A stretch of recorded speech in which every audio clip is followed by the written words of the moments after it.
며칠 전까지는 꽃도 피고 날씨도 화창하더니 오늘은 비가 내리려는지 하늘이 흐리고 바람도 부네요. 이래서 변덕스러운 봄 날씨는 알다가도 모를 여자 마음 같다고들 하나 봅니다. 안녕하세요. 저는 수도권에서 사는 30대 여성입니다.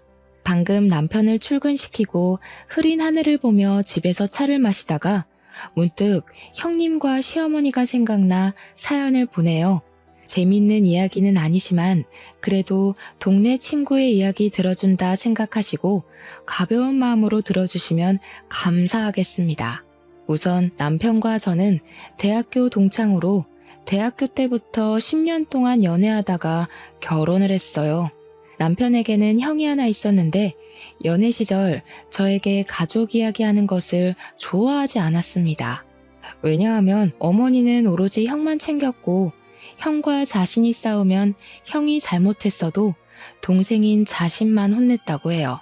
그래도 아버지가 가족들 모르게 맛있는 사탕이나 과자를 사주시고 아버지가 남편을 많이 예뻐해 주셨다고 합니다. 하지만 그런 아버지가 남편이 20대 중반 때 돌아가셨어요. 그때 남편과 저는 한창 연애 중이었는데 그 당시 남편은 정말 힘들어 했습니다. 남편이 말하길 아버지는 세상에서 유일한 내 편이었고 자신의 전부였다고 하며 하늘이 무너진 기분이라고까지 했어요. 그런 남편을 보며 저는 제가 남편의 진짜 가족이 되어줘야겠다고 결심했고 그로부터 몇 년 뒤 우리는 결혼을 하게 되었습니다. 결혼 후 처음으로 시댁에 간 날이었어요.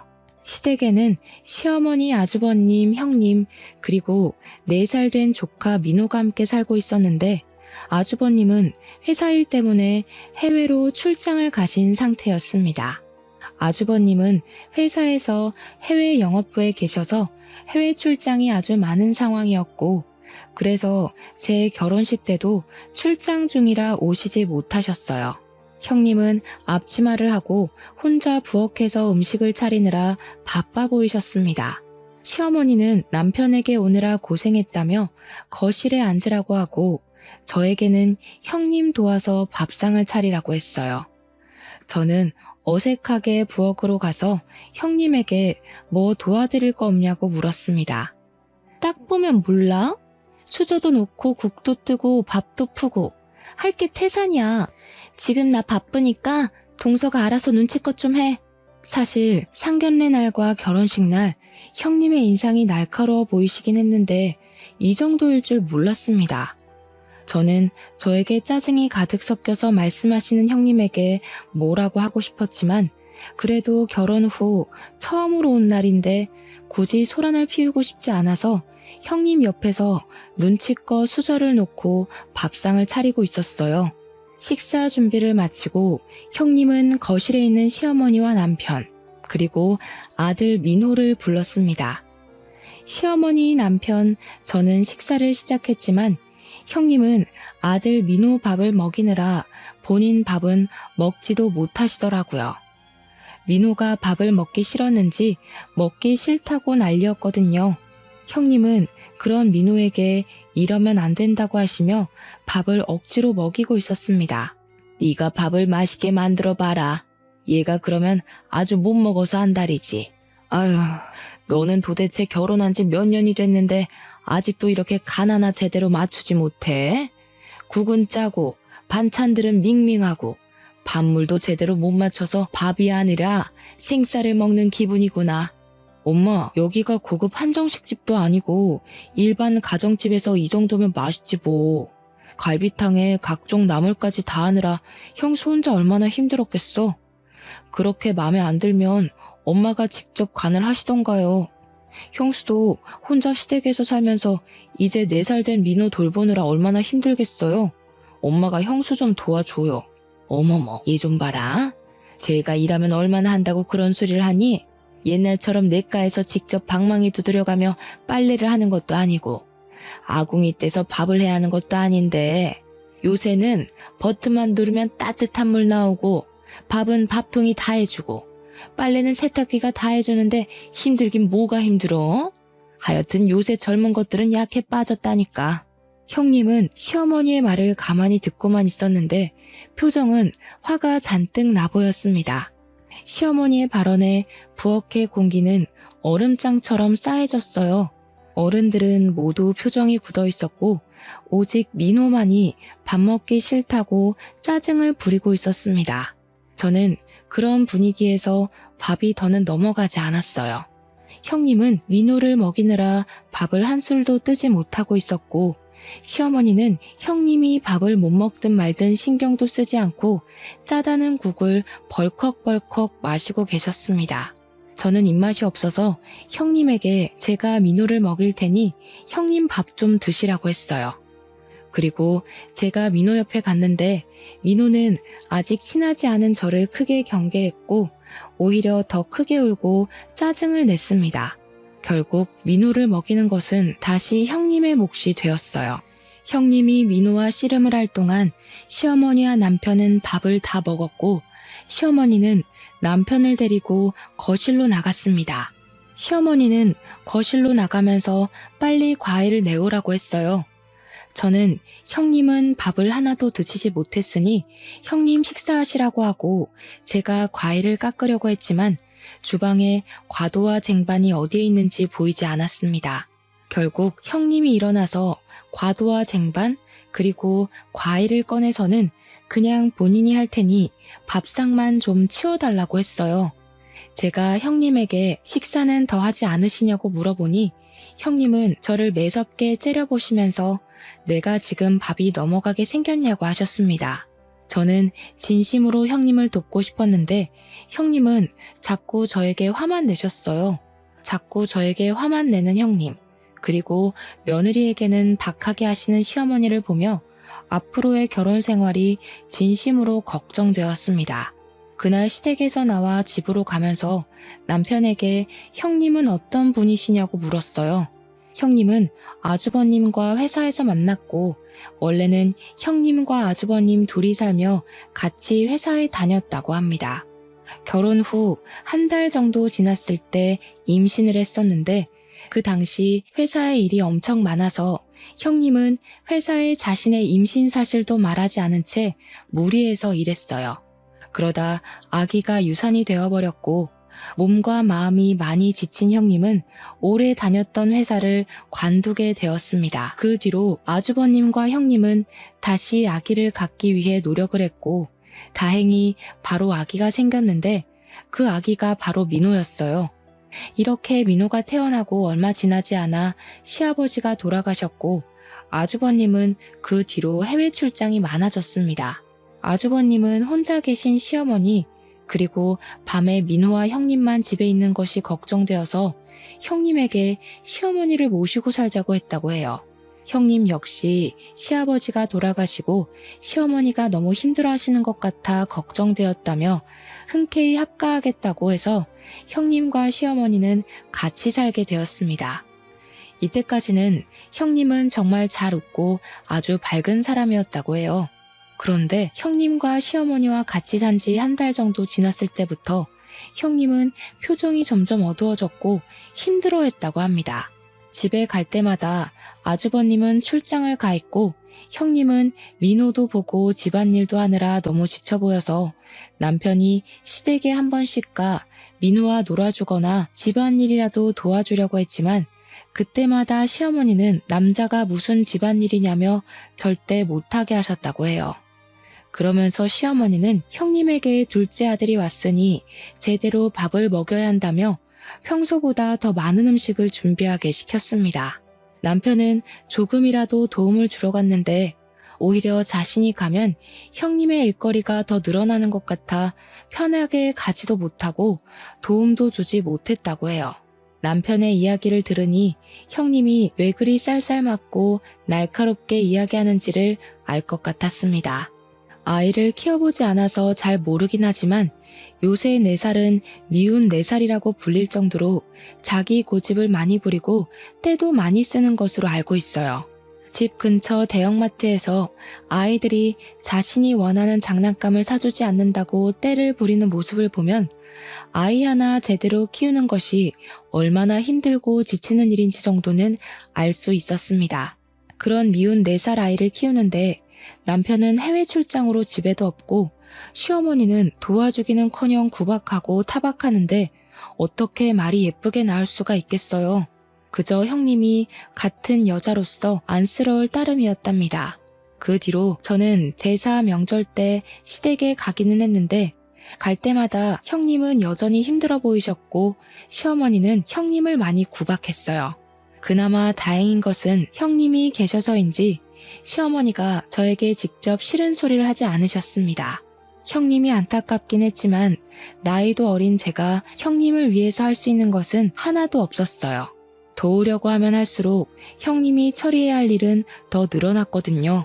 그래서 저는 시댁에서 가만히 형님의 뒤에서 형님이 하던 일을 눈치껏 할 수밖에 없었습니다. 그렇게 6개월 정도 지났어요. 퇴근하고 집에 있는데 남편이 진지하게 할 얘기가 있다고 했습니다. 무슨 이야기냐고 물으니 형님이 몸이 매우 아프셔서 병원에 입원했다고 해요. 아주버님은 형님 병간호하느라 병원에서 지내야 할 것 같아 당분간 시어머니를 우리가 모셔야 할 것 같은데 괜찮겠냐고 물었습니다. 솔직히 형님을 구박하는 시어머니의 모습을 종종 봐서 우리 집에 오신다는 것이 반갑지는 않았어요. 많이 걱정되었지만 당장 뭐 어찌할 도리가 없었고 어차피 저는 평일에는 출근하느라 집에는 아침 저녁에만 있으니 크게 문제가 될 것 같지 않았습니다. 그래서 남편의 말에 알겠다고 하고 시어머니를 우리 집에서 모시게 되었어요. 그 주 일요일, 남편의 말대로 시어머니가 자신의 짐을 챙겨서 우리 집으로 오셨습니다. 시어머니는 우리 집을 한번 쓱 둘러보시더니 아주 못마땅한 표정을 지으며 이렇게 좁은 집구석에서 답답해서 어떻게 사냐고 하셨어요. 그도 그럴 것이 이전에 아주버님, 형님, 시어머니가 살던 집은 방 4칸에 40평짜리 집이었지만 우리 집은 방 3칸에 30평대의 집이었습니다. 시어머니는 아주 마음에 들지 않는다는 표정을 지으며 한숨을 푹 쉬시더니 작은 방에 시어머니의 짐을 풀었었어요.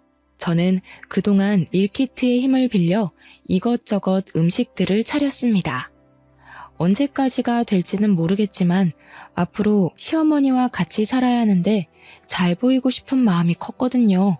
시어머니는 작은 방에 짐을 다 풀고 우리 집 구석구석을 살피셨습니다. 그러다가 베란다에 있는 쓰레기 봉지 안에 있던 밀키트 포장지를 보셨어요. 너 설마 이 시어머니 음식을 밀키트로 준비했니? 하여튼 요새 젊은 것들은 꼼수 부릴 줄이나 알지 정성을 들일 줄 몰라요. 자고로 음식이란 것은 말이다. 하나하나 다 직접 손질하고 다듬으면서 정성이 들어가야 맛있는 거야. 요새는 나 젊을 때처럼 밭에서 다 따와 사는 것도 아니고 마트에만 가면 식재료가 널리고 널렸는데 음식을 직접 해야지 밀키트가 뭐니 밀키트가. 이제 내가 이 집에 있는 이상 밀키트는 절대 안 된다. 알겠니? 요새는 그렇게 마트에서 재료들 사서 직접 하는 것보다 밀키트로 하는 게 더 저렴하고 맛있어요. 요새는 옛날과 시대가 다르다고요. 요새 밀키트가 얼마나 맛있는데 아무리 시대가 달라졌다고 해도 음식에 정성과 손맛이 들어가야 맛있는 건 변하지 않아. 공장에서 찍어내듯이 만든 게 어떻게 맛이 있겠니? 직접 재료도 손질하고 양념장도 직접 만들어야지. 밀키트가 뭐야? 둘째 너 다시는 밀키트 쓰려는 생각하지도 말아라. 알겠어? 시어머니는 저에게 다시는 밀키트로 상을 차리지 말라고 신신당부하며 자리에 앉았습니다. 저는 시어머니가 그렇게까지 이야기해서 음식이 하나도 입에 맞지 않아 못 먹겠다고 하시는 건 아닐지 걱정했어요. 그런데 시어머니는 제가 밀키트로 준비한 밀푀유 나베와 갈비찜을 국물 하나 남기지 않고 다 드셨습니다. 이렇게 맛있게 드실 것이면서 왜 그리 밀키트는 질색팔색을 하시는지 이해가 잘 안 되었어요. 어찌됐든 맛있게 식사를 마치고 그날은 음식을 많이 준비해서 그릇이 좀 많이 나와서 남편이 설거지를 도와주려고 했습니다.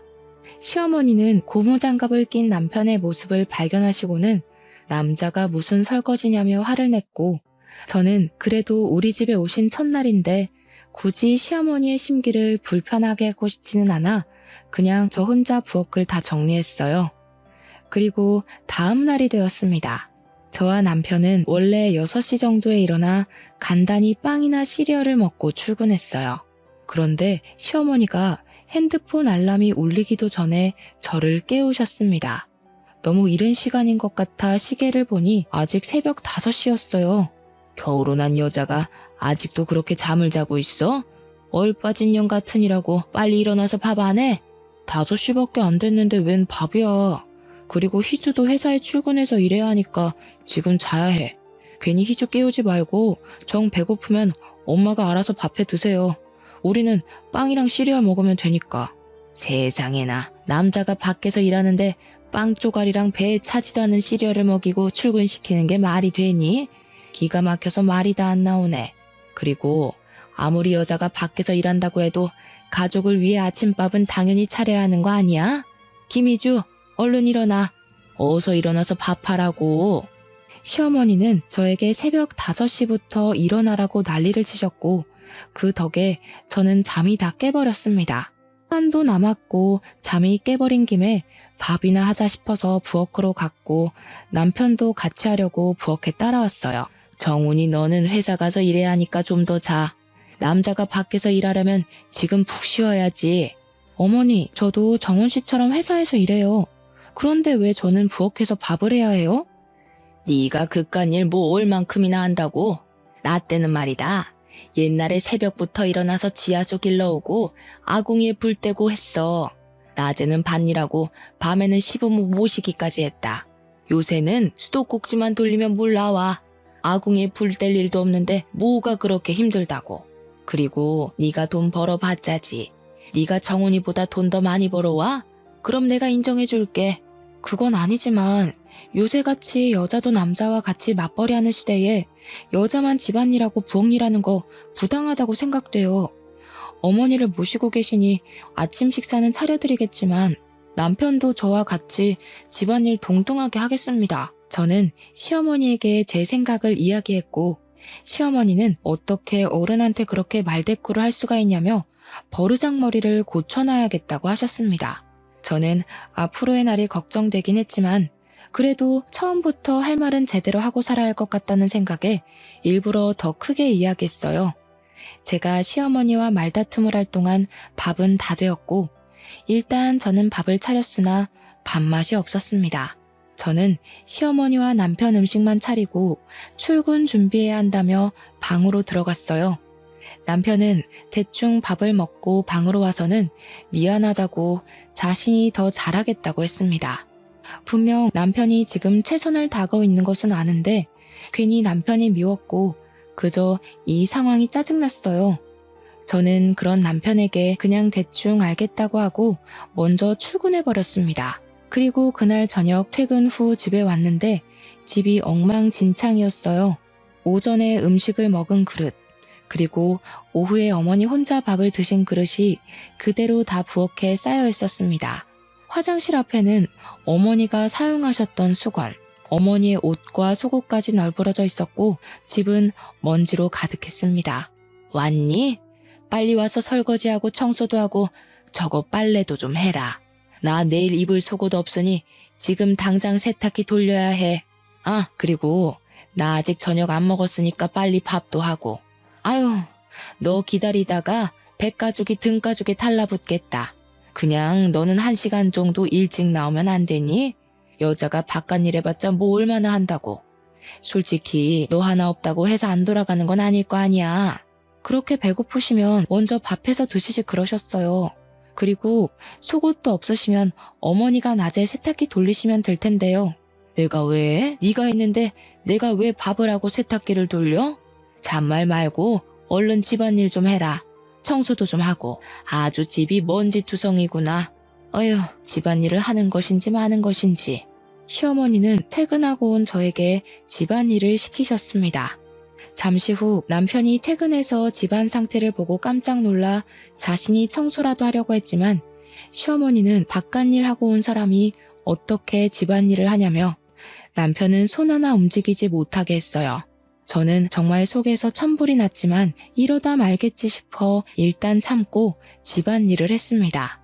그렇게 이틀이 지났어요. 새벽 5시부터 일어나 밥하고 퇴근하고 와서는 청소, 밀린 설거지, 빨래까지 하느라 밤 10시까지 쉴 틈이 없었습니다. 고작 이틀이었지만 너무 힘들고 회사에서도 일하다가 졸기까지 했어요. 그래서 그날은 퇴근하자마자 청소고 뭐고 아무것도 못하고 그냥 침대에 그대로 뻗었습니다. 퇴근한 제가 큰 방에 들어가서 나오지 않자 시어머니는 큰 방 문을 벌컥 열고 저를 깨워 얼른 일어나라고 했어요. 저는 이대로 가다가는 죽겠다 싶어서 시어머니한테 저도 일하고 와서 힘드니 오늘은 쉬겠다고 했습니다. 시어머니는 네가 뭐가 힘드냐고 큰소리 치셨고 그때 남편이 퇴근하고 집에 왔어요.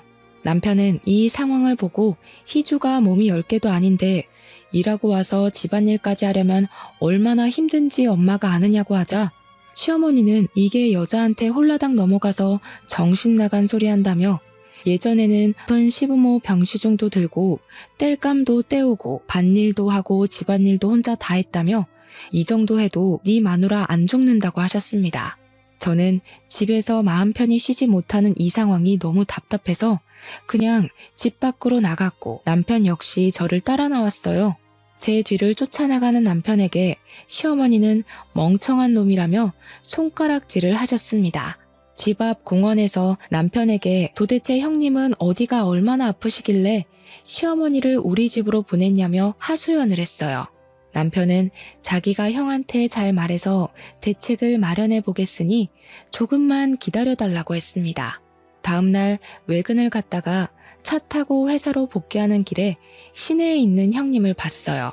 그런데 형님이 평소와는 다르게 예쁘게 차려입고 친구들로 보이는 사람들과 신나게 시내를 걷고 있습니다. 분명히 많이 아파서 시어머니도 우리 집으로 보냈는데 길에서 그러고 있는 모습을 보니 진짜 아픈 사람이 맞나 하는 생각이 들었어요. 저는 시어머니가 오신 뒤로 새벽 5시부터 일어나서 밥하고 퇴근하자마자 쉬지도 못하고 각종 집안일에 시달리고 있는데 형님은 친구들과 함께 아주 좋은 시간을 보내며 다니고 있더라고요. 그 모습을 본 저는 왠지 모르게 형님에게 배신감이 느껴지고 화가 났습니다. 그래서 그날 퇴근 후 저는 형님한테 전화해서 잠깐 만나자고 했어요. 형님은 지금 병원에 있어서 나가기 힘든데 무슨 일이냐고 하셨습니다. 저는 형님에게 거짓말하지 말라고 낮에 형님과 친구들과 시내에서 돌아다니시는 것 다 봤는데 무슨 병원이냐고 했어요. 형님은 못 믿겠으면 병원에 와보라며 형님이 계신 병원과 호수를 알려주었습니다. 그곳에 갔더니 형님이 오후와는 다르게 창백한 얼굴로 누워 계셨어요. 그렇게 누워있는 형님에게 차마 따지지는 못하겠고 어디가 얼마나 아프신지 물었습니다. 아주버님은 형님이 췌장암 말기라고 하며 내일부터 항암치료 들어가는데 치료 들어가기 전에 친구들이 병문안 와서 잠깐 시내에 나갔던 것이라고 했어요. 알고 보니 형님의 친구들이 암 진단 소식을 듣고 항암 치료를 시작하려면 머리카락이 많이 빠질 것이고 당분간은 외출도 하기 힘들 테니 본격적인 치료 전에 예쁜 옷을 입고 꾸미고 시내 구경하자 그래서 오후에 잠깐 나갔던 것이었습니다. 제가 너무 놀라서 당황해하자 아주버님은 잠깐 음료수를 사온다며 나가셨어요. 그전에는 제가 너무 흥분된 상태라 잘 몰랐는데 자세히 보니 형님은 황달기가 심해 보였고 눈 흰자위도 노랬습니다. 그런 형님을 보니 안쓰러웠고 괜히 눈물이 났어요. 울긴 왜 울어, 동서. 사실은 나 지금이 가장 행복해. 진호를 못 보는 것이 슬프기는 하지만 아무 생각 없이 지겨울 정도로 누워서 자고 시간 되면 알아서 밥도 나오고 남편도 출장도 미루고 항상 내 옆에 있으면서 너무 잘해줘. 무엇보다 어머니 잔소리 안 들어도 되고 말이야. 동서는 요새 힘들지? 내가 미안해. 형님의 말을 들으니 그동안 시어머니를 모시고 살면서 얼마나 힘들었으면 암에 걸린 지금이 가장 행복하다고 말할까 하는 생각이 들었습니다. 행복하다는 말 한마디에 그동안 힘들고 마음고생했던 모든 순간이 다 담긴 것 같아 눈물이 주체할 수 없을 정도로 펑펑 나왔어요. 저는 형님의 손을 잡고 그저 울었습니다. 그리고 형님과 이런저런 이야기를 나누다가 시간이 너무 오래된 것 같아 병원에서 나왔어요. 집으로 향하는 길에 이미 퇴근해서 집에 있는 남편에게 전화해서 형님의 상태를 말해줬습니다. 남편은 형이 말을 안 해줘서 몰랐다며 대충 아픈 것만 알았지 그 정도인 줄은 몰랐다고 했어요. 그러면서 형과 통화 한번 해봐야겠다고 하고 전화를 끊었고 저는 바로 집으로 향했습니다. 집에 갔더니 시어머니가 심술이 잔뜩 난 표정으로 거실에 있었어요. 지민이 그년이 어디가 어떻게 아프다니? 아니 젊은 년이 도대체 어디가 얼마나 아프길래 병원에 그리 누워있어? 하여튼 약해 빠져서 뭐 어디에 써먹을 수나 있겠니? 엄마 내가 이야기했잖아. 형수 지금 췌장암 걸렸다고. 암 환자한테 그게 할 소리야? 암? 옛날이야 죽을 병이지 요새는 약만 먹으면 다 나아. 얼마 전에 내 친구도 갑상선암 걸렸었는데 싹 다 나서는 이번에 중국으로 여행을 간다더라. 요새 같은 시대에 그깟 암 가지고 유세는. 시어머니는 아프다는 형님 걱정은커녕 오히려 약해 빠졌다고 더 크게 뭐라고 했습니다. 시어머니의 그런 뻔뻔한 모습을 보니 그동안 시어머니가 형님을 얼마나 못살게 굴었을지 상상이 갔어요. 그날 밤 저는 형님 생각에 너무 마음이 아파 울다가 잠이 들었습니다. 다음날 새벽 5시가 되니 어김없이 시어머니가 밥하라고 저를 깨웠어요. 하지만 저는 전날 너무 울어서인지 모르겠지만 일어나기가 너무 힘들었고 그 모습을 본 남편이 저에게는 더 잘하고 하며 자기가 하겠다고 부엌으로 갔습니다.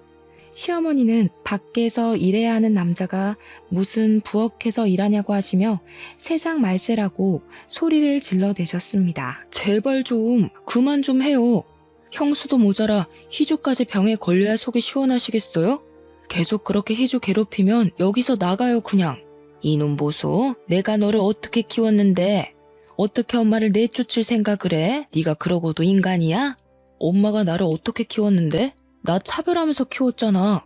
항상 형 밥그릇에는 계란 프라이나 햄이 있었지만 나한테는 단 한 번도 없었어. 아버지 재산도 다 형한테만 주고 나한테는 돈 한 푼도 안 주셨으면서 나에게 무슨 대접을 받고 싶어서 이 난린데? 지금 많이 참고 있으니 더는 제발 희주 괴롭게 하지 마. 한 번만 더 이런 식으로 우리 괴롭게 하면 이 집에서 쫓아버릴 테니까 그럴 줄 알아요.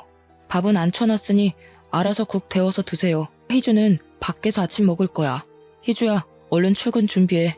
남편은 그동안 하지 못했던 말들을 다 내뱉고는 출근 준비한다고 방으로 들어왔습니다. 저는 일단 남편과 함께 출근 준비를 하고 평소보다 일찍 나와 집 근처 국밥집에 갔어요. 국밥을 먹으며 남편은 저에게 미안하지만 당장 어찌할 방법이 없으니 조금만 참아달라고 했습니다. 자기가 어떻게든 대책을 마련해 보겠다면서요. 그리고 자기도 우리 엄마가 이렇게까지 할 줄은 몰랐다며 눈물을 보이는데 남편이 짠하고 불쌍해 보였습니다. 그동안 저와 어머니 사이에서 얼마나 마음고생을 했는지 눈에 훤히 보이더라고요. 그런 남편을 봐서라도 저는 조금 더 참아보기로 했습니다. 그날은 퇴근하고 와보니 집이 정리되어 있었고 남편도 퇴근해 있었어요. 남편이 일부러 1시간 일찍 퇴근해서 집 청소를 하고 있었고 시어머니는 남편에게 왜 네가 이런 하찮은 일을 하냐며 집안일은 며느리 시키면 되니 하지 말라고 했습니다.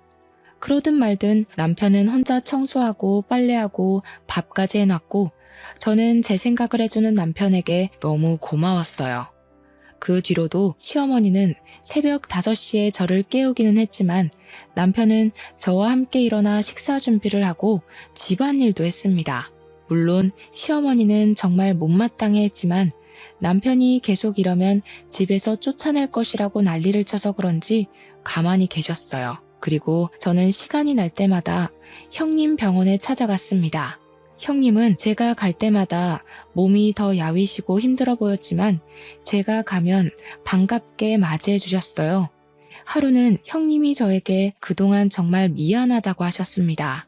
제가 무슨 소리냐고 했더니 사실 처음부터 제가 여동생 같고 좋기는 했지만 시어머니 모시고 말썽꾸러기인 4살 아들까지 키우니 너무 힘들어서 말이 뾰족하게 나갔다고 했어요.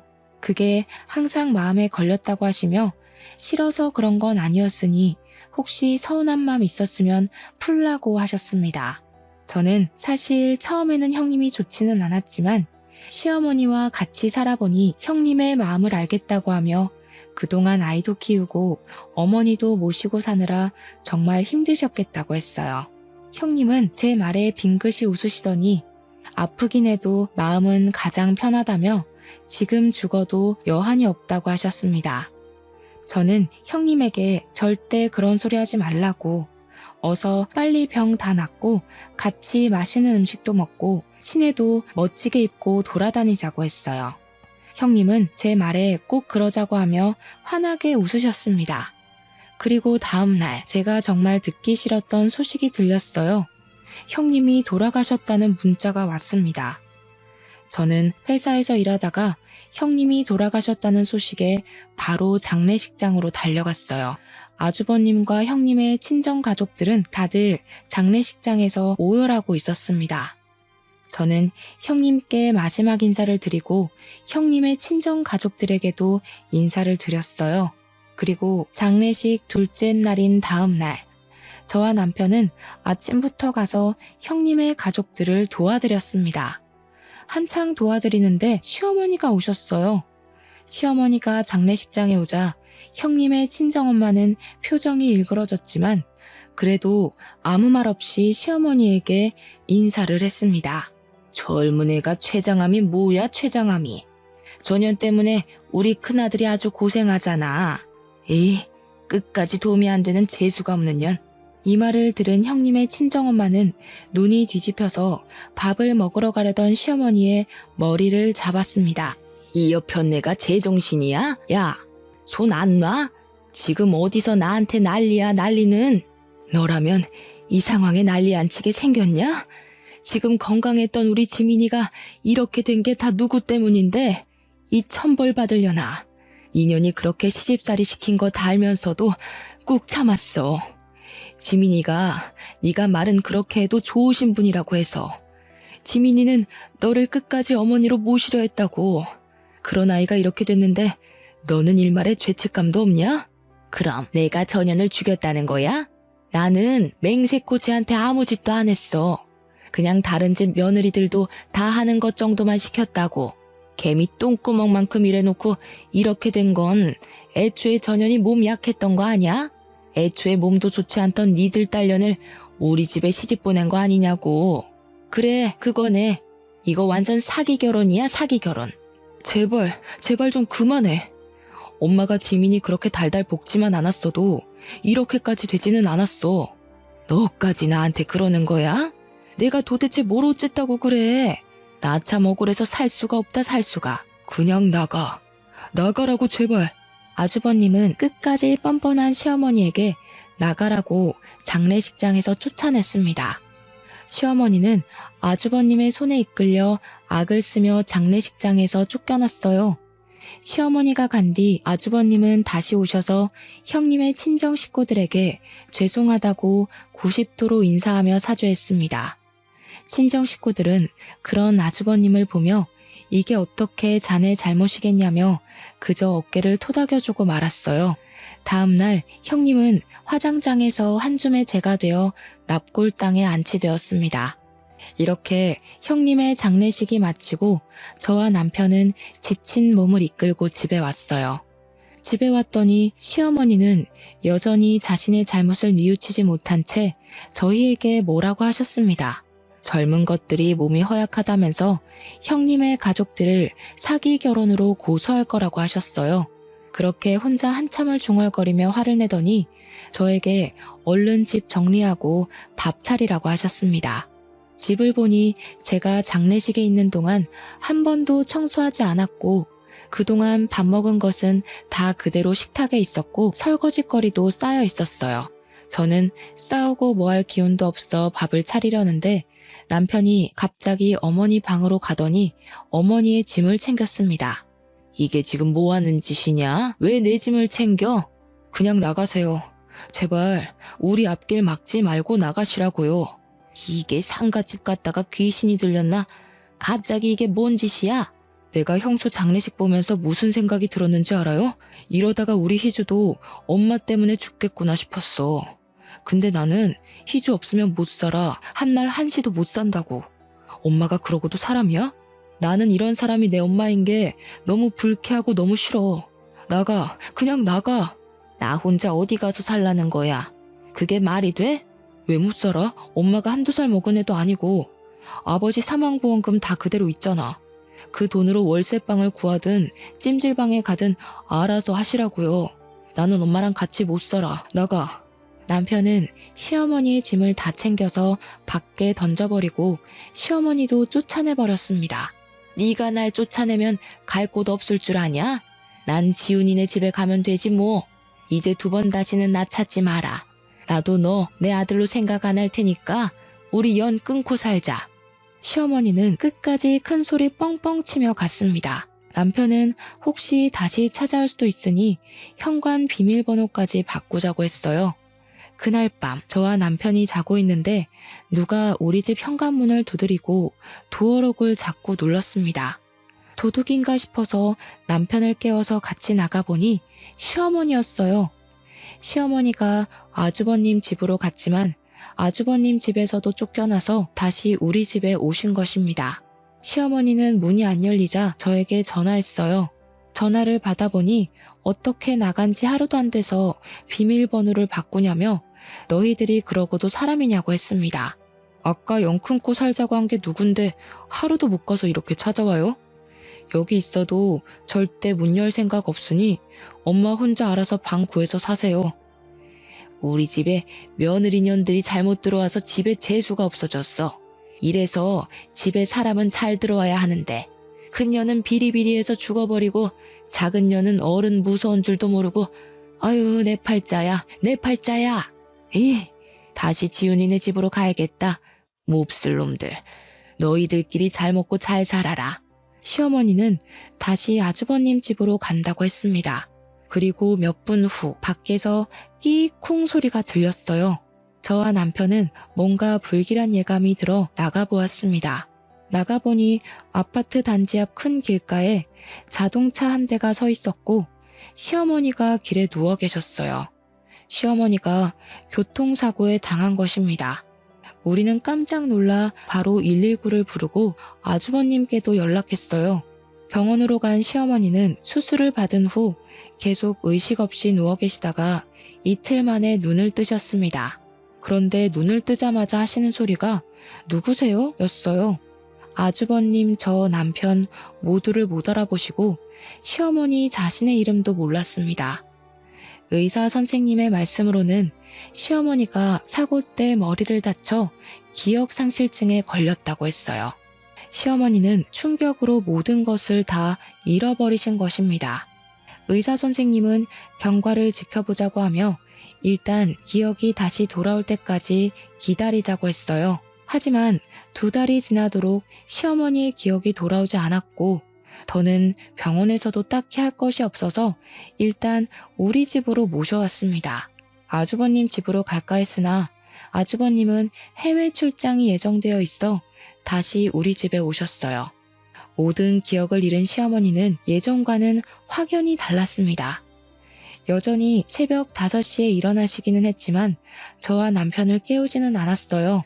조용히 혼자 부엌에서 냉장고에 있는 음식들을 드셨습니다.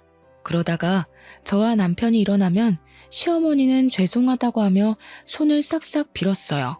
이전에 막말하던 시어머니의 모습은 온데간데 없고 겁을 잔뜩 먹은 아이처럼 변했습니다. 저와 남편은 집에 시어머니만 두기가 불안했지만 회사에 출근해야 하기에 어쩔 수 없이 시어머니만 혼자 집에 두고 출근했어요. 하루는 퇴근하고 왔는데 온 집안에 탄내가 진동하는 것입니다. 무슨 일인가 하고 보니 시어머니가 라면을 끓여 먹으려고 했는데 냄비에 물을 넣지 않고 가스불을 켜서 냄비를 다 태우고 있었어요.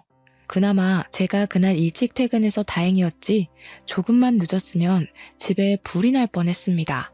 시어머니는 제 앞에 무릎까지 꿇고 잘못했다고 비셨어요. 저와 남편은 더는 안 되겠다 싶어 우리 집 근처의 치매 요양원으로 시어머니를 보냈습니다. 그 치매 요양원은 이 지역에서 시설도 꽤 크고 좋다고 소문난 곳이었어요. 그곳에 모시고 우리는 주마다 시어머니를 뵈러 갔습니다. 시어머니는 여전히 자신의 이름도 모르고 우리를 알아보지 못하고 우리 얼굴을 보면 잘못했다고 비셨어요. 같은 병실의 할머니들은 시어머니에게 자기 이름도 모르는 바보라고 하며 시어머니를 무시하고 구박했습니다. 예전 같으면 크게 화를 내며 욕을 했겠지만 지금의 시어머니는 무조건 사람들에게 잘못했다고 하며 사과를 하고 다녔어요. 그러던 어느 날 시어머니를 돌보던 간병인이 지민이라는 분이 누구냐고 했습니다. 저의 형님 이름인데 어떻게 아셨냐고 했더니 시어머니가 밤마다 잠을 제대로 못 자고 식은땀까지 흘리며 악몽을 꾸는 것 같다고 했어요. 그런데 그때마다 밤새 지민이란 이름을 그렇게 부른다고 합니다. 너무 힘들어해서 깨워서 지민이가 누구냐고 물으면 시어머니는 겁에 질린 얼굴로 그저 모른다고만 했다고 해요. 시어머니의 꿈 내용이 뭔지는 모르겠지만 아마 형님이 원한을 품고 시어머니의 꿈에 나오지 않았나 하는 생각이 들었습니다. 불과 얼마 전까지만 해도 막말을 서슴지 않고 하던 시어머니가 이렇게까지 약한 존재가 되어버리니 안쓰럽기도 하고 한편으로는 인과응보라는 생각도 들었어요. 시어머니는 그 뒤로도 잠도 잘 못 자고 병실에서도 할머니들께 구박당하고 무시를 당했습니다.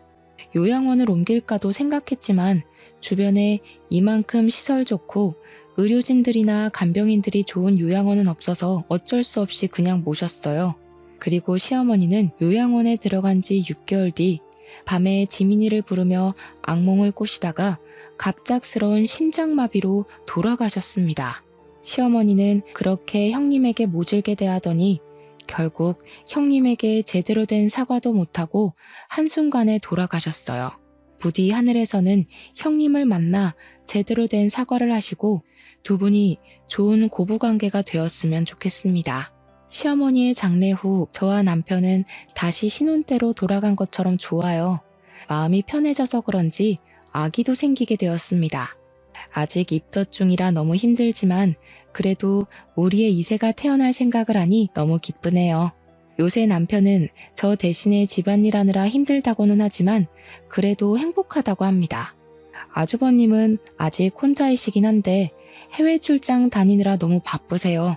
그래도 한국에 오실 때마다 꼭 우리 집에 들르셔서 선물을 잔뜩 가지고 오십니다. 시어머니가 돌아가신 후로 아주버님 남편 그리고 저는 서로 더 자주 연락하고 끈끈한 가족의 정을 나누고 있어요. 저에게 있어 시어머니는 정말 끔찍한 분이셨지만 그래도 그분으로 인해 이렇게 좋은 가족들이 생길 것 같기도 합니다. 그리고 형님 역시 처음에는 날카롭고 예민한 분으로 오해했지만 알고 보니 너무 좋은 분이셨어요. 형님이 하늘에서는 아프지 않고 항상 웃을 일만 가득하셨으면 좋겠습니다. 저의 사연은 여기까지입니다. 봄 날씨가 변덕스러워서 요새 감기 걸리시는 분이 많은 것 같아요.